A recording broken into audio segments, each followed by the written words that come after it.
وہ پہلو موجود ہے وہ.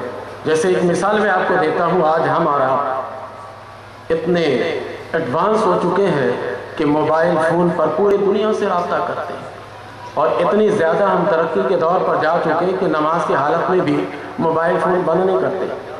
اس حال میں بھی ہم آن لائن ہونا چاہتے ہیں، اس حال میں بھی ہم موبائل کو زندہ رکھنا چاہتے ہیں، مارنا نہیں چاہتے کہ تھوڑی دیر کے لیے بند کر دو.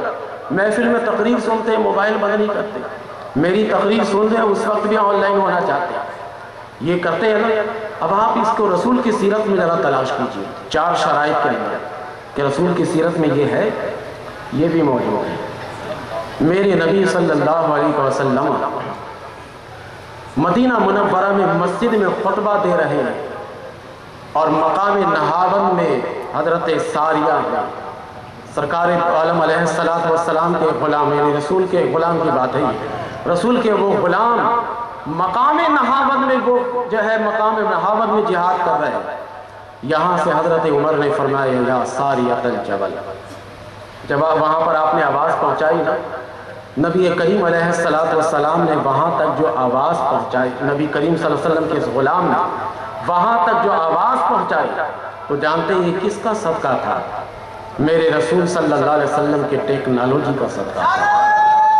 اسی سیرت ٹائم زیادہ ہو ہے، اسی نبی کریم علیہ السلام کی سیرت کا صدقہ تھا. یہ نبی کے غلام نے مسجد نبوی میں منبر رسول پر بیٹھ کر وہاں تک اپنی آواز ہوا کے ریس پر پہنچا دیا. میرے رسول کیا نہیں پہنچا سکتے؟ اگر آپ کو سیرت کی کتابوں کا آپ نے مطالعہ اگر کیا ہوگا، خاص طور پر حضرت اویس قرنی کے حالات کا مطالعہ کیا ہوگا، تو میرے رسول مدینے میں رہ کر قرن میں اس سے ہمیشہ بات کرتے رہتے تھے. اور اس سے بھی آگے اگر آپ کو دیکھنا ہو سند کے ساتھ، تو آپ حبیب یمنی کا واقعہ دیکھ لیجیے کہ مکہ کی سرزمین پر حبیب یمنی کو کلمہ پڑھا رہے ہیں، وہیں سے بیٹھے بیٹھے اس کی بیٹی کو کلمہ پڑھا رہے ہیں. یمن میں اس کو کلمہ پڑھا رہے ہیں. یہ آواز سرکار جو ہوا کی ریس پر پہنچا رہے ہیں، یہ آواز پہنچ رہی ہے وہاں تک. تو یہ ٹیکنالوجی ایک مثال ہے. یہ بس ایک مثال، ایک سمجھ لینے کے بعد ذہن کے دریچے کھل جانے چاہیے. جب ذہن کے دریچے کھل جائے تو باقی باتیں ہمیں خود سمجھ لینی چاہیے کہ سب کاملیت، جو کچھ بھی آج ایجادات ہے، وہ میرے رسول کی سیرت کی روشنی ہی میں ہے. اس سے ہٹ کر نہیں، اس سے ہٹ کر کوئی ایجاد ہو ہی نہیں سکتا. اور جامعیت بھی موجود ہے کہ دنیا میں کسی بھی شعبے میں بیٹھیے، وہاں پر میرے رسول صلی اللہ علیہ وسلم کی سیرت میں نمونہ موجود ہے. اور عملیت بھی موجود ہے کہ کوئی عمل کرنا چاہتا ہوگا تو یہ کہہ کر انکار نہیں کر سکتا کہ یہ ہم نہیں کر سکتے، یہ کہہ کر انکار نہیں کر سکتا. وہ عملیت بھی موجود ہے. تو یہ 4 شرطیں جس سیرت کے اندر موجود ہو جائے، اس سیرت کے بارے میں ہم اور آپ بلا جھجک یہ کہہ سکتے ہیں کہ وہ سیرت عالمگیر ہے اور وہ سیرت دائمی نمونہ حیات ہے. اس سیرت کے بارے میں ہم یہ کہہ سکتے ہیں، اور یہ صرف اور صرف میرے نبی صلی اللہ علیہ وسلم کی سیرت میں ہے. اس کے علاوہ دنیا کی کسی ذات کی سیرت میں یہ نہیں ہے. حتیٰ کہ میرے نبی کے علاوہ کسی پیغمبر کی سیرت میں یہ 4 شرط نہیں پائی جاتی. ان کے اندر بڑے ان کے ماننے والوں نے ادھر اپنی طرف سے ملا دیا، بہت اس کے اندر جو ہے گھٹ کر دی ہے، اس کے اندر بہت ساری چیزیں ملا دی. اس وجہ سے جو اصل سیرت ہے وہ نہیں ملتی. لیکن آج بھی 1400 سال گزرنے کے بعد میرے رسول کی سیرت اسی طرح ہمارے پاس موجود ہے جس طرح سے میرے رسول نے کیا.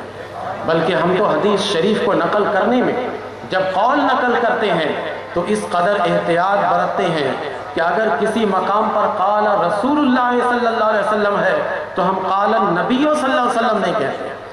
اتنا احتیاط کرتے ہیں. لفظ بدلنا نہیں چاہتے، کیونکہ آج اگر ہم لفظ کے بدلنے کے عادی ہوں گے تو کل پھر کچھ اور بدلنے کے عادی ہو جائیں گے. اس لیے کہ لفظ کو بدلنا جو ہے ہم گوارا نہیں کرتے کہ جہاں پر قال النبی ہے تو قال رسول نہیں کہتے، جہاں پر قال رسول ہے وہاں قال النبی نہیں کہتے. لفظ کو بیائی نہیں ویسے رکھتے ہیں، اور صحابہ نے بھی اس کام کو کر کے ہمیں دکھا دیا. تو یہ ہے وہ سیرت جسے ہم اپنے اسٹیج پر بیان کرتے ہیں. اب آپ تو یہ تو بتائیے مجھے، میں نے شروع میں کہا تھا کہ آج سیرت النبی ہم بیان کریں، ایسی سیرت النبی وہ بیان کرتے ہیں؟ نہیں کرتے. کبھی نہیں سنیے گا. اصل نبی کی سیرت یہی ہے کہ سرکار کی سیرت کو اجاگر کرو دنیا والوں کے سامنے کہ دنیا والوں کس کے طریقے کی طرف تم جا رہے ہو، کس کے طریقے پر عمل کرنے کو اپنے لیے باعث فخر سمجھتے ہو، اس طریقے پر جس پر کہ اس زمانے میں لوگ عمل نہ کر سکے۔ سکھ وہ اگر عمل کرتے ہیں گرو نانک کے اقوال پر، ان کے اعمال پر، تو صرف ان کے جماعت کے لیے، کسی اور کی طرف اگر جائیے رہنما کی طرف تو ان کے لیے ہے، لیکن میرے نبی کی سیرت ایسے عالمگیر سیرت اور دائمی نمونہ حیات ہے کہ جس زمانے کے لوگ اور جس علاقے کے لوگ جب بھی چاہے وہ میرے نبی کی سیرت کو اپنا کر کامیابی حاصل کر سکتے ہیں، اس دین میں دنیا میں بھی کامیابی حاصل کر سکتے ہیں اور آخرت میں بھی کامیابی حاصل کر سکتے ہیں۔ تو نبی کی سیرت بیان کرنا ہو کبھی اسٹیج پر تو یہ بیان کریں، اس سے نبی کی عظمت اور شان کا پہچان کا پتہ لگتا ہے کہ نبی کریم علیہ السلام کی عظمت کیا ہے، ان کی شان کیا ہے۔ اگر آپ یہی صرف بتائیے گا کہ نبی کریم صلی اللہ علیہ وسلم ہماری طرح کھاتے تھے، ہماری طرح پیتے تھے، ہماری طرح چلتے تھے، ہماری طرح سوتے تھے، ہماری طرح ازدواجی زندگی بسر کرتے تھے، یہ باتیں اگر آپ بتائیے گا تو اس مجمع میں اگر کوئی غیر مسلم آئے تو وہ کہے گا پھر ہم میں ان میں کیا فرق رہے گا۔ لیکن جب میں یہ بتاؤں گا تو ایک غیر مسلم اگر اس مجمع میں آ کر بیٹھے گا تو وہ سوچنے پر مجبور ہوگا کہ ہمارے عیسیٰ علیہ السلام کی سیرت کے وہ گوشے، اس کی تاریخیت نہیں ہے، اس کے اندر کاملیت نہیں ہے، اس کے اندر جامعیت نہیں ہے، اور اس کے اندر عملیت نہیں ہے، اور عملیت اس کے اندر ایسے نہیں ہے کہ آج عیسائی بھی عیسیٰ علیہ السلام کے نقش قدم پر نہیں چلتے۔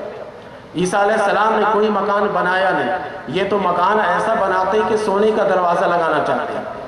عیسیٰ علیہ السلام اپنے پاس ساز و سامان نہیں رکھتے تھے، یہ تو ساز و سامان ایجاد اس طرح کرتے ہیں کہ اب مسلمانوں کو خراب کرنا، مسلمانوں کو بگاڑ رہے ہیں طرح طرح کی ایجادات کر کے۔ یہ تو عیسیٰ علیہ السلام کے بارے میں خود اپنے عمل سے گواہی دیتے ہیں کہ ان کی سیرت طیبہ میں بھی عملیت نہیں ہے، لیکن میرے نبی کی سیرت طیبہ میں عملیت موجود ہے کہ سرکار اگر امامہ باندھتے تھے تو 1400 سال گزرنے کے بعد زمانہ جس طرف بھی چلا جائے آج بھی امامہ والے لوگ مل جائیں گے۔ سرکار سر پہ ٹوپی رکھتے تھے، یہ بھی یاد رکھیے گا کہ ٹوپی رکھنا بھی سرکار کی سنت ہے، سرکار سر پہ ٹوپی رکھتے تھے۔ آج زمانہ جہاں بھی گزر کر چلا گیا لیکن ٹوپی پہننے والے بھی ملیں گے آپ کو۔ نبی کریم علیہ السلام نے اپنے چہرہ مبارک پر داڑھی کو رکھی، داڑھی آپ نے رکھی چہرے پہ۔ آج بھی زمانہ جس حال میں بھی چلا جائے، جس علاقے میں بھی چلے جائیے، کچھ مسلمان ایسے ضرور ملیں گے جو اپنے چہرے کو داڑھی سے سجا کر بیٹھے ہیں۔ آج اس طرح سے ملیں گے کہ جو اپنے لباس کو ڈھیلا ڈھالا پہننا چاہتے ہیں، سرکار کی سنت کے مطابق سرکار کا قول موجود ہے اس کے بارے میں۔ آج بھی ایسے مسلمان ملیں گے کہ یورپ کے سرزمین پر رہتے ہوئے بھی وہاں پر ڈھیلا ڈھالا لباس پہنتے ہیں، چاہے یورپ والے اسے جس نظر سے دیکھنا چاہتے ہیں وہ دیکھیں، لیکن وہ کہتے ہیں کہ میرے رسول کی سیرت ہر زمانے کے لیے ہے، لہٰذا ہم یورپ کے سرزمین پر بھی ایسا لباس پہن کر ہم ان کو بتائیں گے اور کہیں گے یورپ والوں میرے رسول کی سیرت تو ہر زمانے ہر مقام کے لیے ہے، لہٰذا میں یورپ میں رہوں گا تب بھی رسول کی سیرت کو اپناؤں گا، میں پاکستان میں رہوں گا تب بھی رسول کی سیرت کو اپناؤں گا، میں مدینے میں رہوں گا تب بھی رسول کی سیرت کو اپناتا رہوں گا۔ یورپ والے تم جو کچھ کہنا چاہتے ہو کہہ لو، ہم تو رسول کریم صلی اللہ علیہ وسلم کی سیرت کو اپنائیں گے، ہے نا ایسا؟ لیکن کچھ مثالیں ایسی ملیں گی آپ کو کہ جو حضرت عیسیٰ علیہ السلام کے نقش قدم پر چلنے والے ہوں، حضرت موسیٰ علیہ السلام کے نقش قدم پر چلنے والے ہوں؟ کچھ مثالیں ملیں گی؟ نہیں ہے۔ خود ان کے پیشوا جو حضرت عیسیٰ علیہ السلام کا نام لیتے ہیں ان کے اندر حضرت عیسیٰ علیہ السلام کی سیرت نہیں ہے موجود۔ یہ یاد رکھیں عیسیٰ علیہ السلام کی سیرت وہی سیرت ہے جو میرے نبی صلی اللہ علیہ وسلم کی سیرت ہے۔